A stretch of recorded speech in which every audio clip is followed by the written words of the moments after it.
located in the Spruce City Historic District and listed on the National Register of Historic Places.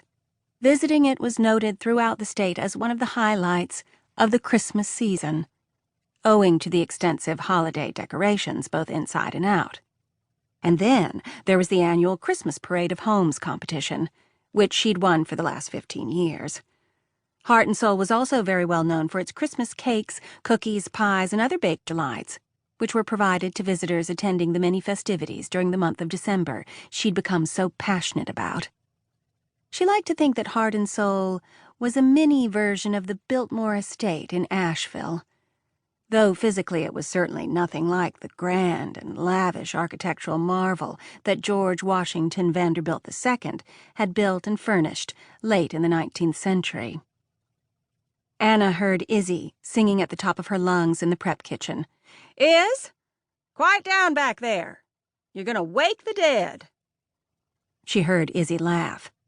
"Right," Izzy called back to her in a lower tone. "Don't need my singing to wake the dead around here."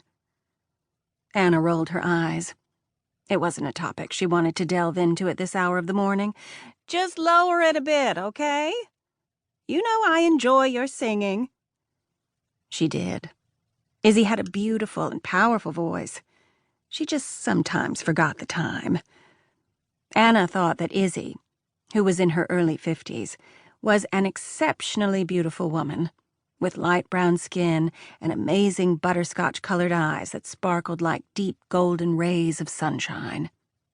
Today she'd tied her long black spiraled hair in a braid that reached her waist, cinching it at the bottom with an old piece of leather. Izzy had been divorced for 20 years and had never had the slightest desire to date or marry again, or so she said. Anna had hoped for years that Izzy would meet someone, but she hadn't, and seemed as happy to be on her own as was her own widowed daughter Elizabeth. Izzy had no family other than Caroline and Carl, her twins, who were living in Seattle.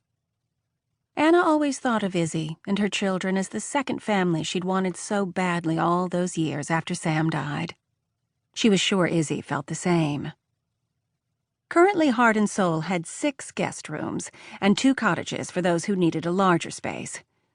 The cottages were equipped with a small kitchen, jacuzzi tubs, washers and dryers, and 2 bedrooms. These rooms were mostly used by families, whose visits were much longer in December than the average guests. During the Christmas season, she changed the names of the guest suites to something a bit more suitable for the holiday season.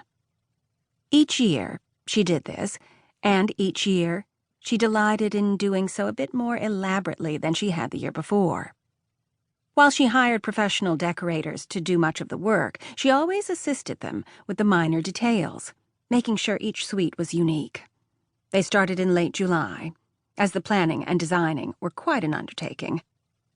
This year, the first suite they'd completed was the Santa suite.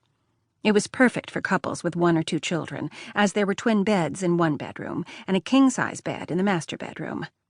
The rooms were decked out in rich reds and dark green draperies with matching bed coverings, and throughout the years she'd collected every shape and size of Santa Claus she could find.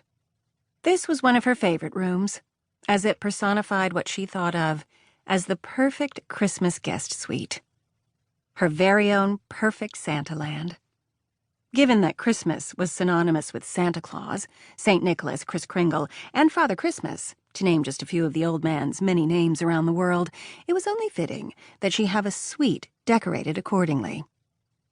According to Western Christian culture, Santa Claus was a jolly older man who visits the homes of all well-behaved children. From her personal experience when Elizabeth was a child, Anna knew for a fact that her Santa also delivered to those who might be a tad on the ornery side. Just thinking about those days made her grin. The Santa suite had all different styles of the legendary old guy. St. Nicholas, portrayed as a bearded bishop, wore his canonical robes. Father Christmas, his scarlet robes lined with white fur, was a personal favorite of hers. She'd picked this particular Santa up on a trip to England. She'd collected many different examples of Santa, and they each had a special spot in this special suite.